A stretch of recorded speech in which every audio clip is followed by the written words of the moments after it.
نحمده ونصلي ونسلم على رسوله الكريم اما بعد فاعوذ بالله من الشيطان الرجيم بسم الله الرحمن الرحيم فضربنا على آذانهم في الكهف سنين عددا ثم بعثناهم لنعلم أي الحزبين أحصى لما لبثوا أمدا۔ تو ہم نے اس غار میں ان کے کانوں پر گنتی کے کئی سال پردہ لگا رکھا، پھر ہم نے انہیں جگایا تاکہ دیکھیں کہ دو گروہوں میں سے کون ان کے ٹھہرنے کی مدت زیادہ درست بتاتا ہے۔ اللہ رب العالمین نے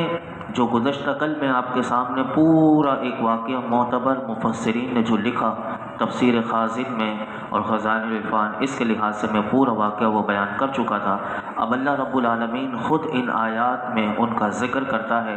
فرمایا کہ اصحاب کہف جو تھے وہ جب غار میں لیٹے تو ہم نے اس غار میں ان کے کانوں پر گنتی کے کئی سال پردہ لگا رکھا، یعنی انہیں ایسی نیند سلا دیا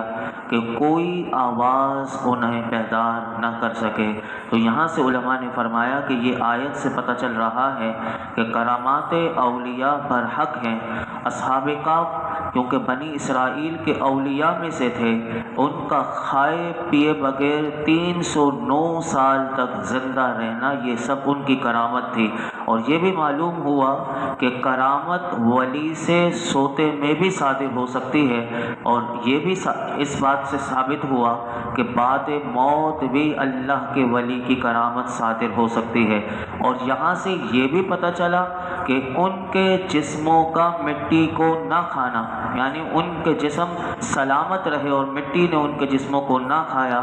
یہ بھی کرامات اولیاء میں سے ہے، اور یہ بھی قرآن بتا رہا ہے، یہ کوئی اور نہیں کہ قصے کہانی کی کتاب ہو۔ اور یہاں سے یہ بھی پتہ چلا کہ یہ ضروری نہیں کہ ولی اپنے اختیار سے کرامت کو ظاہر کرے اور اسے علم بھی ہو۔ اس آیت سے یہ پتہ چلا کہ بعض اوقات بغیر ولی کے اختیار کے، بغیر اس کے علم کے بھی کرامت اللہ رب العالمین ظاہر کر دیتا ہے، جیسا کہ اصحاب کہف کے واقعے سے ہوا۔ قرآن کی دوسری آیت جو آیت نمبر 12 میں نے آپ کے سامنے پڑھی تھی، اللہ رب العالمین نے فرمایا پھر ہم نے انہیں جگایا، یعنی اصحاب کہف کو 309 سال کے بعد ہم نے انہیں جگایا تاکہ دیکھیں کہ کون ان کے سونے کی مدت کے بارے میں اختلاف کرنے والے دونوں گروہ میں سے کون ان کے ٹھہرنے کی مدت زیادہ درست بتاتا ہے۔ اور وہ کل میں عرض کر چکا تھا، جب وہ کھڑے ہوئے تو انہوں نے ایک دوسرے سے بھی پوچھا تھا، یہ بھی بات قرآن خود بتائے گا۔ سنیے، فرمایا نحن نقص علیک نبأہم بالحق انہم فتیۃ آمنوا بربہم وزدناہم ہدی وربطنا علی قلوبہم اذ قاموا فقالوا ربنا رب السماوات والارض لن ندعو من دونه الہا لقد قلنا اذا شططا هؤلاء قوم اتخذوا من دونه آلهة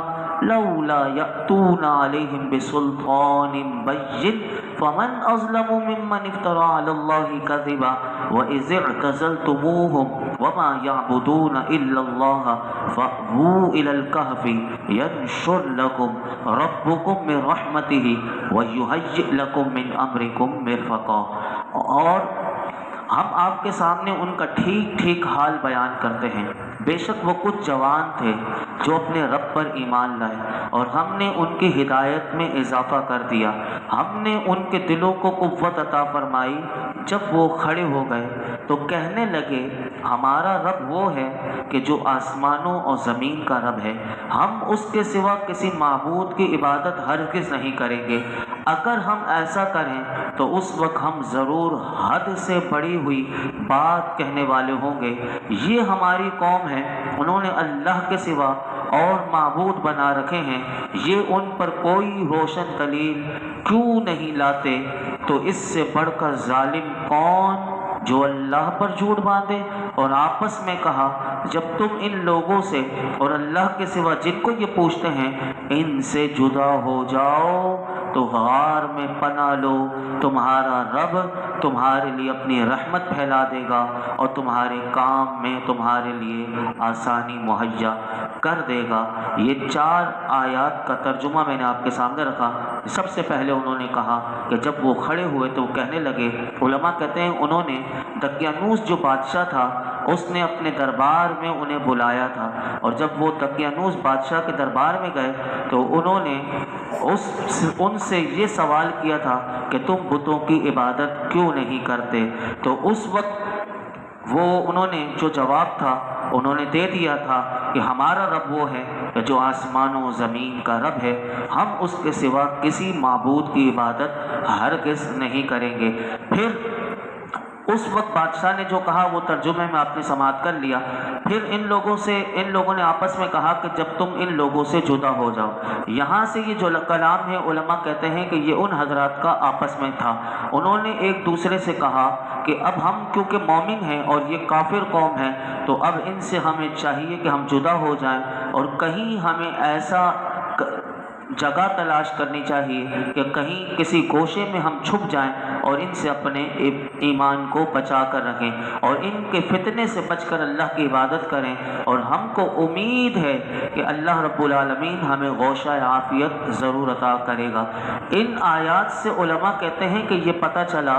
کہ ان کی گفتگو سے یہ بات پتہ چلی کہ فتنوں کا زمانہ ہو تو مخلوق سے علیحدگی اپنے ایمان کی حفاظت کا ذریعہ ہے، اور اس کا ثبوت احادیث مبارکہ میں ہمیں ملتا ہے کہ یہ حدیث مبارکہ بخاری شریف میں ہے کہ حضرت ابو سعید خدری رضی اللہ تعالیٰ عنہ سے روایت ہے کہ رسول اللہ صلی اللہ علیہ وسلم نے ارشاد فرمایا، ان قریب مسلمان کا بہترین مال وہ بکریاں ہوں گی جنہیں لے کر یہ پہاڑ کی چوٹیوں اور برساتی مقامات پر چلا جائے گا، کیونکہ وہ اپنے دین کو بچانے کی خاطر فتنوں سے بھاگ رہا ہوگا۔ یعنی ایسا زمانہ آئے گا، میرے آقا نے بتا دیا کہ ایسا زمانہ آئے گا جسے دین کی اور اپنے ایمان کی فکر ہوگی، اور وہ کاروبار فرمایا بکریوں کا اگر کرتا ہوگا تو فرمایا کہ وہ پہاڑ کی چوٹیوں پر لے کر وہ چلا جائے گا یا برساتی مقامات جہاں بارش ہو رہی ہو۔ کیوں؟ وجہ یہ تھی کہ وہ اپنے آپ کو فتنوں سے بچانا چاہتا ہے۔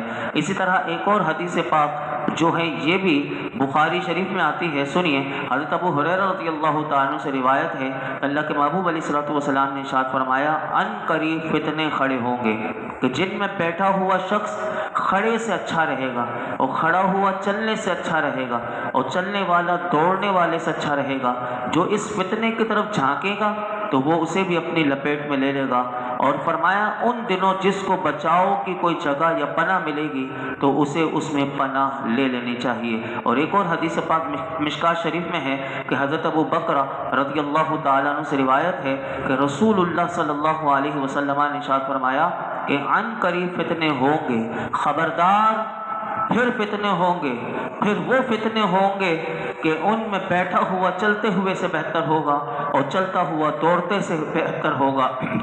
آگاہ رہو کہ جب وہ واقع ہوں تو جس کے پاس اونٹ ہو تو وہ اونٹ سے مل جائے، جس کے پاس بکریاں ہوں تو وہ اپنی بکریوں میں چلا جائے، اور جس کی زمین ہو وہ اپنی زمین میں پہنچ جائے۔ یہ سن کر ایک صحابی نے عرض کی، یا رسول اللہ صلی اللہ علیہ وسلم، کہ جس کے پاس اونٹ اور بکریاں نہ ہو تو وہ کیا کرے؟ تو میرے آقا علیہ الصلوۃ والسلام نے ارشاد فرمایا کہ وہ اپنی تلوار کی طرف رخ کرے اور اس کی دھار کو پتھر سے کوٹ دے، پھر الگ ہونے کی طاقت رکھے تو الگ ہو جائے، یعنی اپنی تلوار کو توڑ دے کہ جب فتنے ہو رہے ہوں اور باہمی جنگ و جدال ہو رہا ہو تو حضور نے فرمایا کہ کبھی اس میں حصہ نہ لے۔ یعنی یہ ہے اپنے ایمان کی حفاظت کرنا، اپنے آپ اپنے ایمان کی قدر کرنا کہ جب فتنے ہر طرف پھیل رہے ہوں۔ اور ہم دیکھتے ہیں کہ آج کے دور میں بھی کتنے فتنے ہمیں نظر آتے ہیں کہ جس کو اگر دیکھیے تو آنکھیں کھول کر، تو یہاں سے یہ بھی بات علماء نے ان آیات کے ضمن میں نکالی کہ اللہ والے جو ہوتے ہیں وہ تقیہ نہیں کرتے۔ تقیہ جھوٹ کو کہتے ہیں، جیسے کہ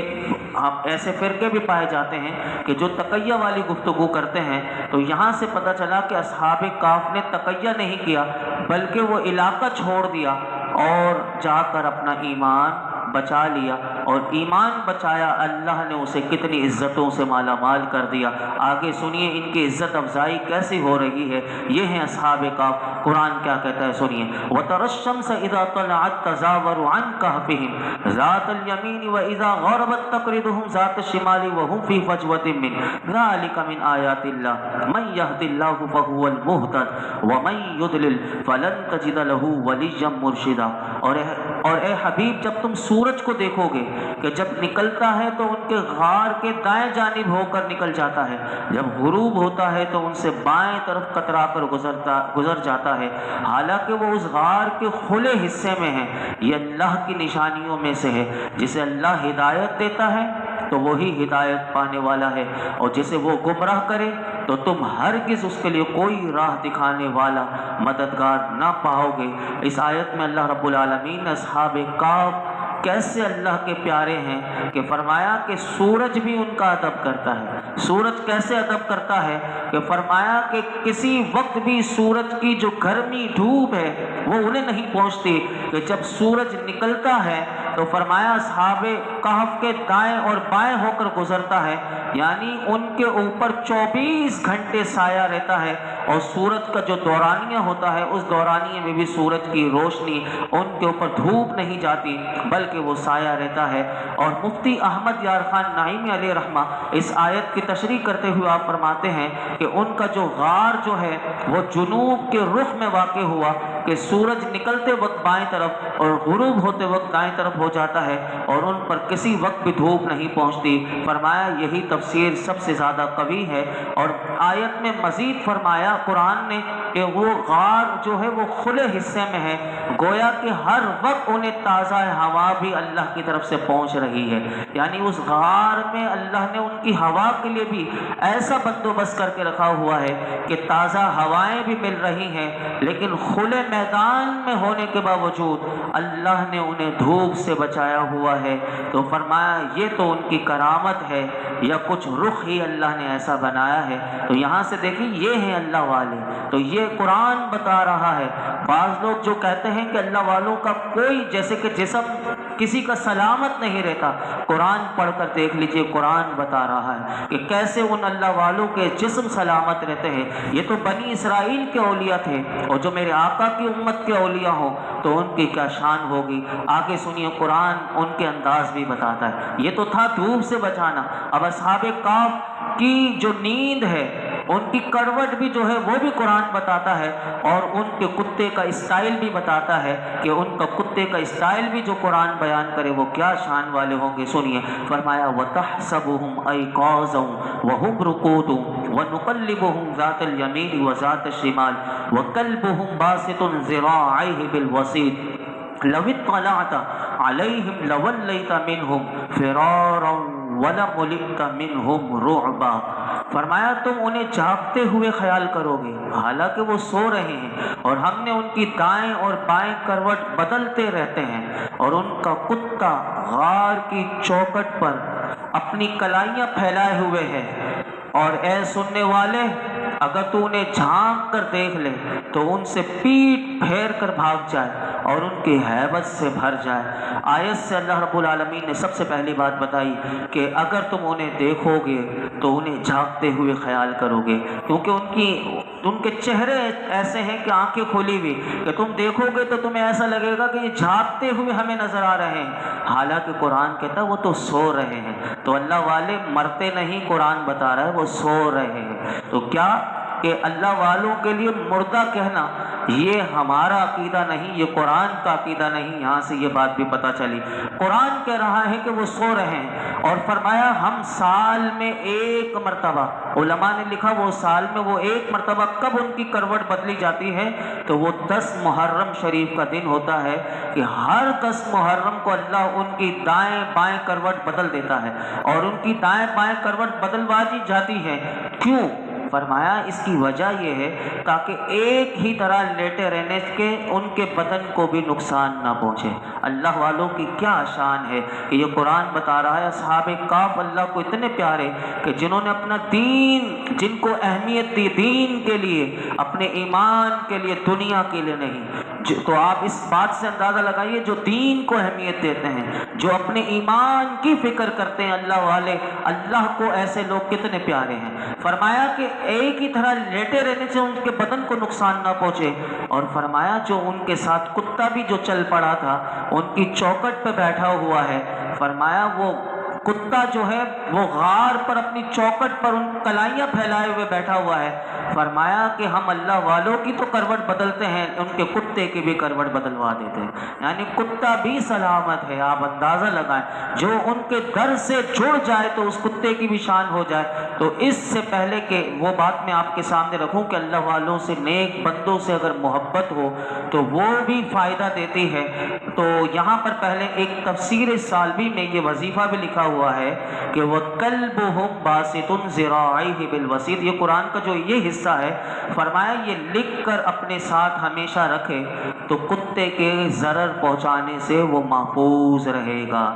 اور یہ آیت کا اتنا حصہ، تو یہ قرآن کی آیت اگر آپ میں سے کوئی جاننا چاہے تو وَكَلْبُهُمْ بَاسِطٌ ذِرَاعَيْهِ بِالْوَسِيطِ، یہ آیت نمبر 18 میں آپ کو مل جائے گا، آپ اپنے ہاتھ سے بھی لکھ سکتے ہیں۔ اب آپ سنیے، تب ابوالفضل جوہری انہوں نے کہا کہ بے شک جس نے نیک لوگوں سے محبت کی وہ ان کی برکتیں پائے گا۔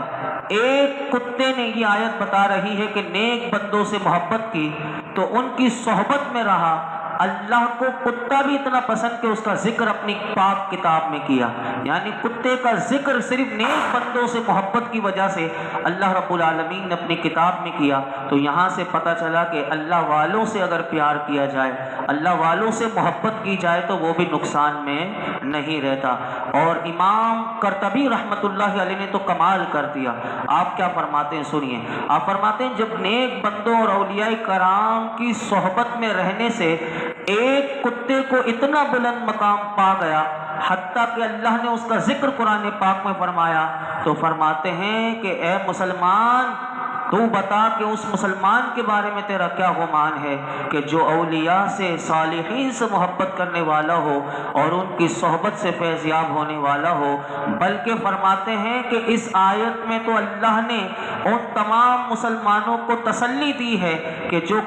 خود کسی مقام پر فائز نہیں، بلکہ ان کے لیے تسلی یہ ہے کہ اگر وہ ان سے محبت اور عقیدت رکھے تو اللہ رب العالمین محبت اور عقیدت رکھنے کی وجہ سے بھی وہ اللہ کی بارگاہ میں سرخرو ہوں گے۔ اور اس کے لیے ایک حدیث پاک لائے کہ حضرت انس رضی اللہ تعالیٰ عنہ فرماتے ہیں کہ ایک شخص حضور علیہ الصلوۃ والسلام کی بارگاہ میں آیا کہ وہ آ کر عرض کرنے لگا، یا رسول اللہ صلی اللہ علیہ وسلم یہ بتائیے قیامت کب قائم ہوگی؟ تو اللہ کے محبوب علیہ الصلوۃ والسلام سے جب اس نے سوال کیا، اس وقت نماز کا ٹائم تھا، میرے آقا نے نماز ادا کی اور اس کے بعد فرمایا کہ وہ کہاں ہے کہ جس نے مجھ سے قیامت کا سوال کیا تھا، قیامت کے بارے میں سوال کرنے والا کہاں ہے؟ وہ حاضر ہو گیا۔ اس نے عرض کی، یا رسول اللہ میں ہوں۔ تو حضور نے اس سے سوال کیا، اے شخص یہ بتا کہ تو نے اس کے لیے کیا تیاری کی ہے؟ عرض کی، میرے پاس بہت زیادہ نمازیں، نماز پڑھتے تھے لیکن کیا کہہ رہے ہیں، بہت زیادہ نمازیں اور روزے تو نہیں، البتہ میں اللہ اور اللہ کے رسول سے محبت کرتا ہوں۔ تو میرے آقا علیہ الصلوۃ والسلام نے اس وقت ان سے کیا کہا، قیامت کا سوال کرنے آئے تھے لیکن حضور نے تیاری پوچھی تو تیاری میں فرمایا نمازیں بھی زیادہ نہیں، روزے بھی زیادہ نہیں، صرف اپنی محبت کا بتایا۔ تو اللہ کے محبوب علیہ الصلوۃ والسلام نے کیا ارشاد فرمایا، فرمایا مرد اسی کے ساتھ ہوگا جس سے وہ محبت کرتا ہے، اور فرمایا اے شخص تم ان کے ساتھ محبت کرتے ہو تو تم جن سے محبت کرتے ہو تم انہی کے ساتھ ہوگے۔ یعنی اس شخص کو بھی حضور نے بتا دیا۔ اور حضرت انس رضی اللہ تعالیٰ عنہ کہتے ہیں کہ میں نے اسلام قبول کرنے کے بعد یہ جو حضور نے یہ جو جملہ ارشاد فرمایا کہ جو تم ان کے ساتھ ہو گے جن سے تم محبت کرتے ہو، حضرت انس کہتے ہیں کہ میں نے مسلمانوں کو اس سے زیادہ خوش ہوتا ہوا نہیں دیکھا تھا جتنا مسلمان آج کے دن حضور کے اس جملے سے خوش ہوئے تھے۔ تو پتہ چلا کہ جو جس سے محبت کرتا ہے وہ اس کے ساتھ ہوگا۔ اور آخری بات بیان کر کے میں اپنی گفتگو، کیونکہ وقت ہمارا مکمل ہو گیا، فرمایا اے سننے والے اگر تو انہیں جھانک کر دیکھ لے تو پیٹھ پھیر کر بھاگ جائے گا اور ہیبت سے بھر جائے گا۔ اس کا کیا ہے؟ یعنی اللہ رب العالمین نے اس غار کی ایسی حفاظت فرمائی کہ اس پر ایسا روب ہے اس غار کا کہ کوئی اس کے قریب نہیں جا سکتا کہ ان کے، اور بعض روایتوں میں یہ ملتا ہے کہ حضرت امیر معاویہ رضی اللہ تعالیٰ عنہ جنگ روم کے وقت اس غار کے مقام سے گزرے تو آپ نے چاہا کہ میں غار میں داخل ہو جاؤں، تو حضرت عبداللہ بن عباس رضی اللہ عنہما نے امیر معاویہ رضی اللہ تعالیٰ عنہ کو یہی آیت پڑھ کر سنائی تھی کہ اس غار میں نہ داخل ہو، لیکن آپ نے ایک جماعت بھیجی تھی تو جو حضرت امیر معاویہ کے حکم سے وہ غار میں چلی گئی تھی، لیکن قرآن آج بھی اتنا سچا کہ اس وقت وہ جو ایک جماعت جو دیکھنے کے لیے گئی تھی، مفسر راوی کہتے ہیں کہ اللہ رب العالمین نے ایک ایسی ہوا چلا دی کہ وہ سارے کے سارے جل گئے تھے، یعنی یہ رعب، یہ دبدبا تھا کہ وہ ہیبت وہ آج تک تاری کہ جب اللہ نے اب انہیں ان کی حفاظت کے لیے قیامت تک انہیں محفوظ رکھ دیا، اب کوئی انہیں دیکھ نہیں سکتا۔ تو جنگ روم کے واپسی پر وہ جو حضرات وہ جو گئے تھے،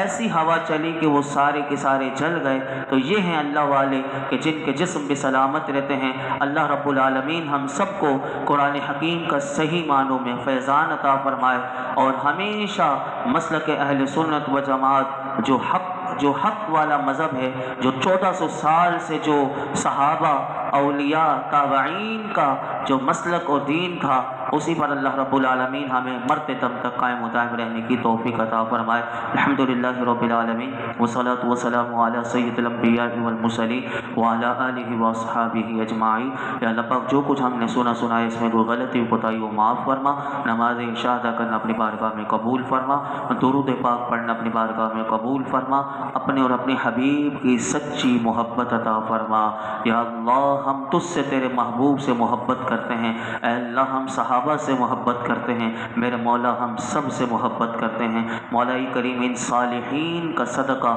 ہمیں ان کی معیت میں، ان کے ساتھ مولا کریم جنت میں تیرے محبوب کے قدموں میں جگہ عطا فرما۔ حضور کی شفاعت ہمیں نصیب فرما، حضور کی شفاعت ہمیں عطا فرما۔ کل قیامت کے روز حضور کے دست اقدس سے جام کوثر پینا نصیب فرما۔ پل صراط پر مولا کریم بآسانی حضور کے قدموں کی برکت سے ہمارے لیے گزرنا آسان کر دے۔ میرے مولا تو ہم سے راضی ہو جا، ہمیں جہنم کی آگ سے بچا لے، جنت الفردوس عطا فرما، ہمارے ماں باپ کو جنت عطا فرما۔ اے رب کریم ہماری بے حساب مغفرت فرما، ہمارے والدین کی مغفرت فرما، میرے آقا کی تمام امت کی مغفرت فرما۔ دین و دنیا کی خیر عافیتیں، بھلائیاں، عزتیں، نعمتیں، راحتیں، سکون اپنی رضا کی دولت عطا کر دے۔ یا اللہ آج تک جتنی دعائیں کی ہیں، آئندہ کریں گے سب دعاؤں کو قبول فرما۔ یہ جتنے حاضرین موجود ہیں، رب کریم جس کی جو مراد ہو، اصحاب کہف کے مولا کریم واقعے کو سننے کی برکت سے، سورہ کہف کی برکت سے، یا اللہ ہم سب کی جھولیوں کو بھر دے، ہم سب کی مرادوں پر اپنی رحمت کی نظر فرما۔ وصلی اللہ تعالی علی خیر خلق محمد وعلی آلہ وصحبہ اجمعین۔